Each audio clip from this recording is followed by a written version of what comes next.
નારાયણ નારાયણ. પિતામહ, શ્રી કૃષ્ણએ સત્ય જ કહ્યું છે. તેઓ દરેકનો આત્મા છે.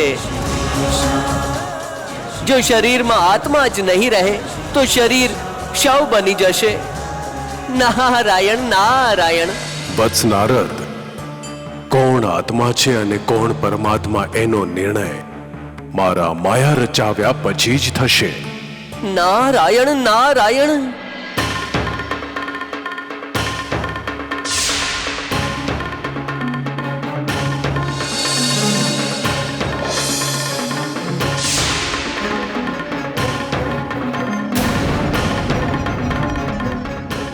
જો દીકરી, અમારો વિશ્વાસ કરો. અમે જે કંઈ પણ કહીએ છીએ બધું તારા ભલા માટે કહીએ છીએ.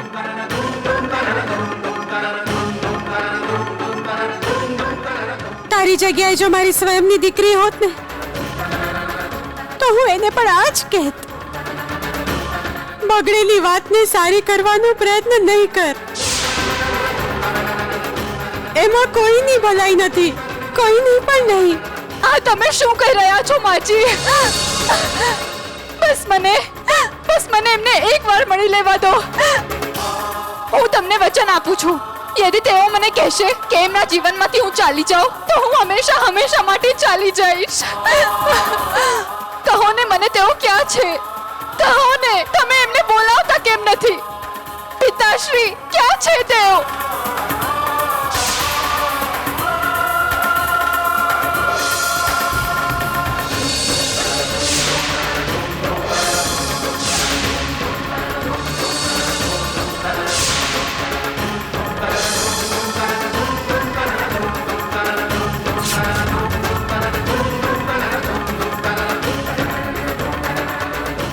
પિતાશ્રી, તેઓ ક્યાં છે? પિતાશ્રી, કહો ને તેઓ ક્યાં છે? પિતાશ્રી, એ તો આશ્રમ ચાલ્યો ગયો દીકરી. આશ્રમ?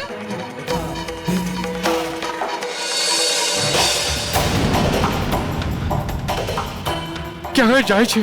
આશ્રમ? ના દીકરી ના. તો શા માટે સ્વયંનો જીવ જોખમમાં નાખે છે? એને શ્વાસની બીમારી છે. એ તને પણ થઈ શકે છે. લાગવા દો માજી. હું એવી બીમારીનું સ્વાગત કરું છું જે મને મારા પતિની સાથે રાખે. તમારા દીકરા મારા પ્રાણ છે. શું ક્યારે શરીર પ્રાણ વિના રહી શકે છે?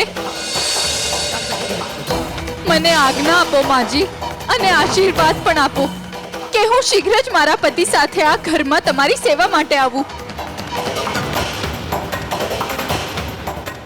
અને આપ બંને અમને બંનેને આશીર્વાદ આપીને અમારું સ્વાગત કરો.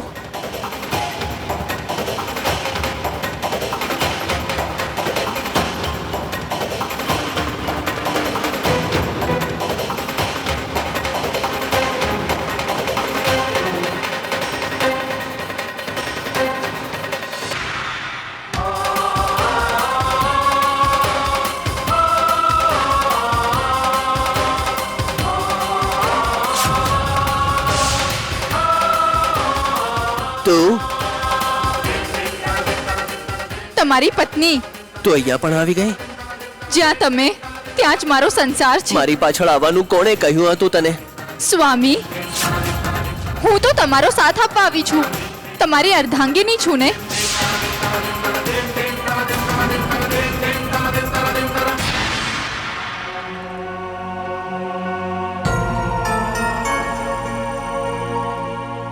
જા, જતી રહે અહીંયાથી. ક્યાં જાઉં? મારા તો ત્રણેય લોક જ તમે છો. તું મારી કઈ પણ નથી.